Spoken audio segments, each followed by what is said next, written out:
Good morning, everybody. Today's video is going to be me going through the reductionism versus holism debate. I've dressed up very nicely. Thank you. You're welcome. But today we're going to be looking through the second of the debates, or this should be second of the debate, a very, very common debate to come up, right? And not only do you have to be able to understand this debate for the issues and debates section in paper 3, but you'll be using this point in particular, reductionism, on everything else quite a lot. So you do need to understand what reductionism is. So that's pretty much what we're going to be covering today. Is reductionist versus holistic approaches. Do you take for behavior? Do you take a reductionist viewpoint where you see behavior only being caused by one variable, or do you want to look at the whole picture? See what I did there? Whole picture with the thing on the screen. It doesn't matter. With the whole picture, do you want to take into account the whole picture of the whole experience of the individual, the whole life, and take a holistic approach to behavior? In order to actually really understand this, we need to define them properly. Now, I'm not a big fan of these definitions, but I will go through them because the slide dictates that I do. Reductionism is when behavior is explained by simplifying the reasons for behavior to underlying principles. Basically, you can write that or you can write this. Reductionism is a perspective that believes behavior is caused by a single variable.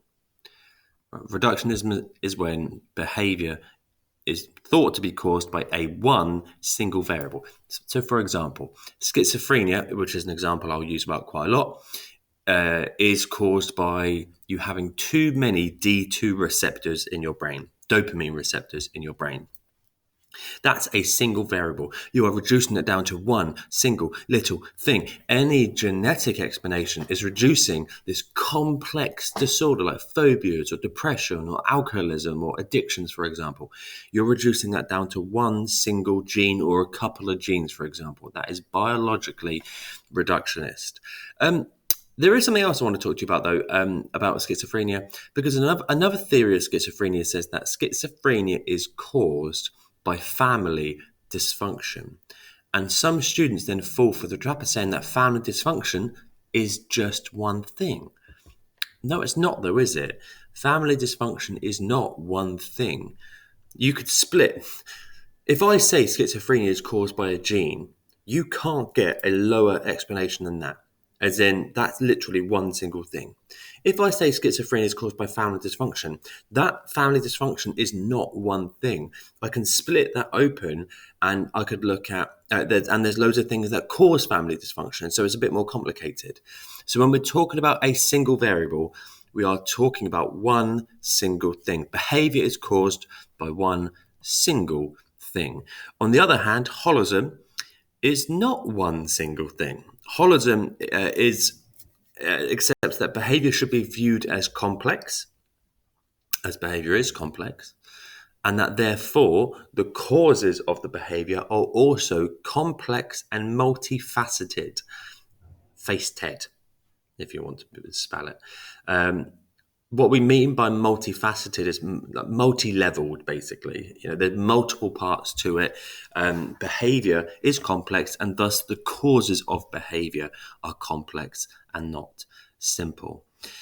So before we start, there is a key mistake that people make with reductionism. Reductionism is not when a theory doesn't explain something. That's not what reductionism is. If your theory that you're evaluating doesn't explain something, then say it has lowered explanatory power, i.e. it doesn't explain everything. Nor is it simply when a theory fails to take something into account. Right? Reductionism is the concept of schizophrenia being caused by dopamine. You are reducing, hence reductionism, you are reducing it down to one thing. Now, by doing that, yes, you are ignoring other things, but please don't fall for the trap of saying that it doesn't take this into account, therefore it's reductionist. Right? That's not quite what reductionism is. As I keep saying, it's the idea of breaking behavior down to a single variable, right? Being caused by a single variable. Okay, so why is this a debate? It's a debate because it's difficult to know what level of explanation, which I'll go through in a second, what level you look at behavior with. Should we look at behavior like sociology from a really holistic point of view? Or do we look at behavior like biology, which looks at behavior from a very reductionist view? And how many levels of behavior should we actually be looking at? So the debate is centered about whether behavior can be caused better through can be explained better through single variable causes or multivariable causes. So, first key term you need to walk away with here is levels of explanation. What I'm about to show you right here are the differing levels of explanation that you can have. The ones at the top tend to be the more holistic ones, and they are the most holistic ones. The ones down the bottom are the most reductionist ones. So these ones down the bottom are splitting behaviors down to one single thing. Whereas if you have a look at the top, these ones just here are not one single thing. If we look at how, your culture affects your behavior, right? That's not one thing. Culture is not one thing. Culture's millions of things, billions of things, maybe hundreds of millions of things. I got too excited, said billions. I don't think it's worth that much. What is in yellow is what psychology deals with. So the most holistic viewpoints are things like social cognitions, again, social groups, your friends, for example. Think about how your friends impact your behavior. It's not simply, oh, my friend smokes, then I smoke. There are multiple levels here, and you go down. Now, what I'm going to point out here, and what I would want you to note about to do with levels of explanation, is that the lowest 4 psychological points in reductionism are all biological. Therefore, any theory that is biological is immediately reductionist, because any biological theory immediately reduces it down to one thing. OCD is caused by a faulty caudate nucleus, for example. Schizophrenia is caused by an excess of D2 receptors. Evolution with relationships, for example. Now, what I need you to do now, what I would also say here, by the way, anything below this line is reductionist.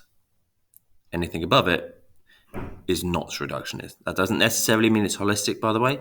I would say that a couple of these two just here, they're not holistic or they're not reductionist. One thing I do want to note, by the way, it isn't a case of you're either reductionist or holistic. There's a bit in the middle where you're just nothing. You're taking into account more than one variable, but you're not taking into account everything. So, what I'm trying to get at here is this. Right, let's go with a scenario that a man physically attacks somebody in court that has killed his daughter. Now, if we go back, a man physically attacks someone in court who has killed his daughter. Now, if we go back to this one here, most of these will explain or can explain this man's behavior. So, for example, biochemistry. Maybe when he saw the man, he just had a lot of adrenaline go through his system, right? And then he ran forward and entered fight or flight, maybe. We could look at it from a genetic point of view, right? Maybe this man has violent tendencies because he has the warrior gene, which is a certain gene you have. Or you could look at this from a cognition point of view or a social group point of view or interpersonal interaction. You could look at this at several levels of explanation. And the idea is that I could do the same for depression as well. Let's just go with any behavior. I could look at depression from a biochemical point of view, i.e. let me ask you, what is the biochemical explanation for depression? Well, it's simply that you have low levels of a certain neurotransmitter, in this case, serotonin. What's the genetic one? There's a depression gene, for example. What's the cognition one? Well, we think ourselves into depression, right? What's the social group one? Well, maybe there's been a complex, remember, this is quite holistic. Maybe there's been a complex falling out, and that's led to feelings of ostracization or isolation, so on and so forth. And so the top ones are much more complicated. There's a lot more going into them. Now, we could look at this from anything. No one explanation in isolation can be taken as correct, and therefore several levels need to be taken into account to understand the behavior. This is really important, by the way. This is really important because what we shouldn't be doing is we shouldn't be taking this one down here, right? And then for, I don't know, depression, and then saying that that explains the whole disorder. Low levels of serotonin do not fully explain depression. It's much more complex than that. So anyone who thinks that is taking a reductionist point of view, and they're simplifying depression down too simplistically and not taking into account the complexity and multifaceted nature of the disorder. So you shouldn't really be taking one of these and saying that explains the whole behavior. Yeah, that's what we do, isn't it? That's what we've done the whole first year, is we've taken one of these, anything biological, and saying, yeah, that explains the whole disorder. But this says that we shouldn't, and that actually no one level of explanation should be taken as correct. And a behavior needs several of these levels of explanations. Right? Behavior needs several of these to adequately explain the complexity of the behavior. So it's a big issue if people do take reductionist point of views. And this leads us quite nicely onto parsimony. I really struggle to say that word. I don't know why. So when we're talking about reductionism, I want you talking about levels of explanation. Fine. Right. And describing the concept of levels of explanation, how you should take multiple of them. But Morgan, at the beginning of the 20th century, actually coined this parsimonious principle, which is basically that we need to stop complicating theories of human behavior. And behavior should stay as simple as possible. So the principle of parsimony, why do I struggle to say this so much? This principle actually advocates for reductionist approaches. And the two that he kind of said were the most important were the biological reductionism and environmental reductionism. Now I'm going to go through these quite quickly. Because I think it's quite important. What do we mean by biological reductionism? Is essentially any behavior that reduces the explanation for the whole behavior down to something biological in the body or the brain. So maybe, genetics has caused alcoholism, or brain physiology, like the physical structure of your brain, has caused you to have schizophrenia through enlarged ventricles, or depression is caused by biochemistry. So in terms of levels of explanation, it's the most reductionist it can be, because you are literally reducing it down to one single thing. And as I've said, the four most reductionist explanations are actually on a biological level. Now, there are some advantages here to biological reductionism. But by the way, this is really important. Reductionism is not necessarily a bad thing. It's not necessarily a bad thing. It's a mistake that loads of students make. It's not necessarily a bad thing. For example, it's a lot more precise. It's a lot simpler to understand because you're breaking it down quite simply. And therefore, by the way, it actually is going to be more scientific, because you're going to be, it's quite complicated, but if you're saying that dopamine causes schizophrenia, if you can control for everything else apart from dopamine, and then you can see that people with excess dopamine have schizophrenia, but people with lower dopamine don't, that's easy to see. So if there's one thing I do want you to note down here, reductionist explanations are actually more scientific because they allow for empirical observation of behaviors whereby you see A cause B. This is where people get a little bit confused between reductionism and determinism. But the important thing here with reductionism is that actually, because you simplify it down, you can see A cause B. Let me ask you, can you see how culture affects schizophrenia? No, that's way too big. There's way too many levels here. How do you know that? There's hundreds of levels within culture. How do you know which one of those is actually causing schizophrenia? Best way to say this, It's easy to see one thing affect one thing than 30 things affecting one thing. So reductionism is more easily tested. It's more simple to understand. The practical applications that come about as a result of this are massive, because if you're saying, again, if you're saying that dopamine causes schizophrenia, well, then create a drug that sorts out the dopamine. If you say culture affects schizophrenia, the culture you're in affects schizophrenia, how the bejesus in hell are you going to fix that? That'd be impossible to fix. That literally is impossible to fix. You can't give a drug to stop. You can't give a drug to someone to stop their culture.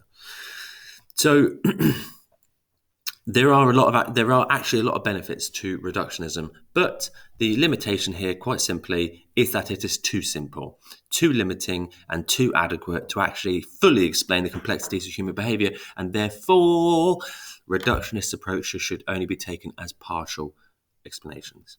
There is, as always, a model answer here, and by the way, this point here is what you would write if you got a question on the reductionism and holistic debate, right?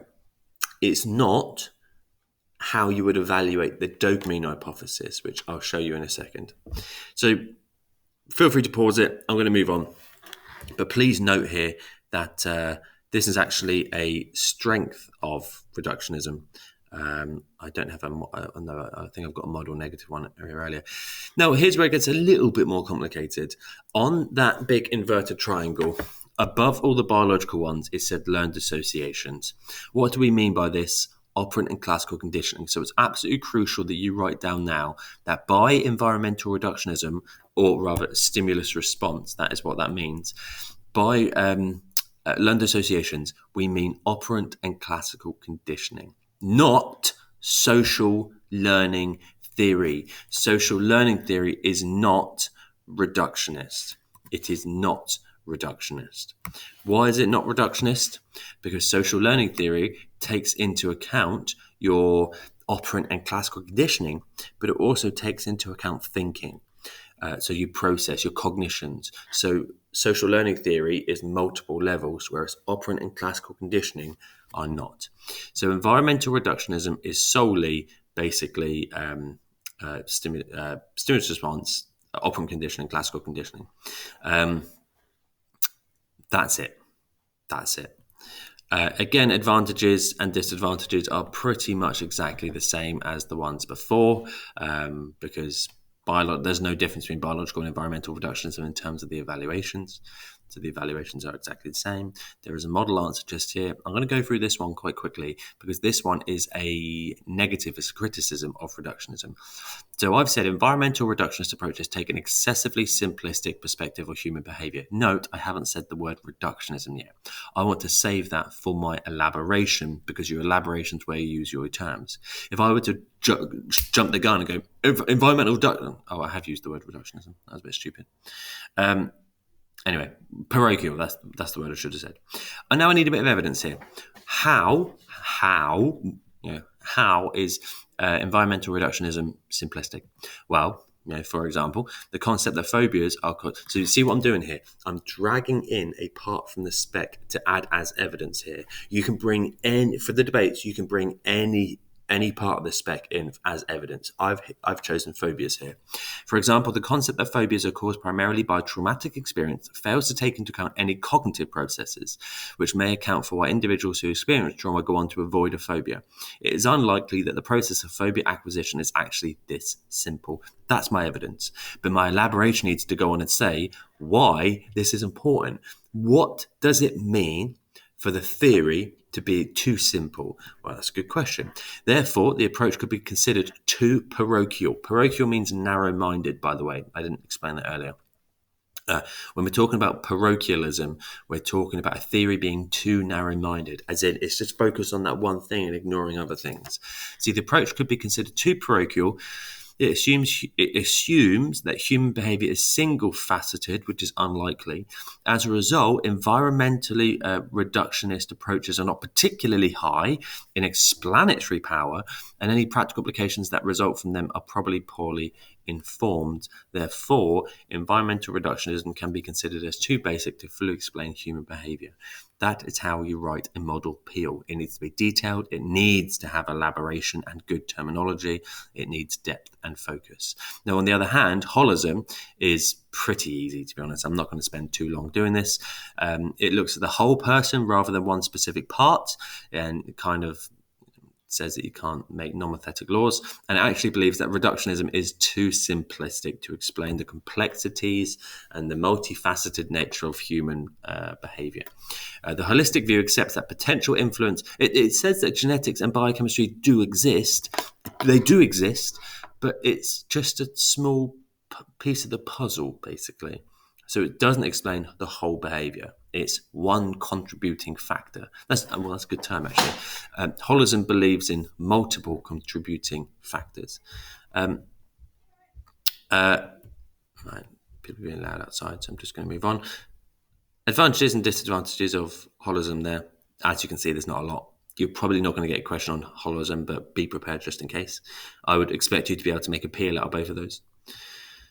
But in the middle is the interactionist approach. Again, I don't want to go into this in too much detail, but basically it's the idea that you need a middle ground here. Maybe you take into account more than one level of explanation, but it doesn't have to be everything. So what the interactionist approach says, and it's worth noting this down, the interactionist approach says that to explain behavior, you should always take into account several levels of explanation. Not just one, not all of them, but several, it's kind of somewhere in the middle. They argue that the explanations all have relevance, but it's difficult to establish the explanation as this behavior can vary from situation to situation. And then finally, I've already said that. A couple of ways in which it's going to come up. So there are parts, by the way, of relationships that are really reductionist. There are parts that are also quite holistic. Same with schizophrenia. There are parts that family dysfunction is relatively holistic, takes into account quite a lot of things. But there are parts that are also quite reductionist. Where you are mostly going to use this, by the way, most of the time, you're going to apply reductionism in an evaluation. And what I mean by that is most of the time you're going to be referring to reductionism is when you are going to be talking about it, when you talk about, say, relationships. So this one just here, I've said relationships and I've started weighing on about schizophrenia. That's a bit embarrassing. Biological explanations for schizophrenia can be considered to be too simplistic. For example, reducing the disorder caused by high levels of D2 receptors as a result is biologically reductionist, could be parochial in its perspective, and there could be other non-ones that have been neglected, blah, blah, blah. What I'm trying to say here is that most of the time you are going to be talking about this debate in AO3s is not actually in the issues and debate section. You are going to be bringing it up in several other ways. So you need to be able to use the reductionism versus holism debate in your analysis of every other topic. I hope I've made that clear. If not, I will try and make it clear in class. This is the second of 6 debates, and it's one you need to know before you actually start second year. But if I were to want you to walk away with terms, understand what theoretical parochialism is, narrow-minded theory, narrow-minded theories, know about levels of explanation, be able to write about them, know about the argument about which approach to take, but also be able to evaluate both reductionist and holistic debates as well. As always, hope this is useful. Have a look at some of the other debates.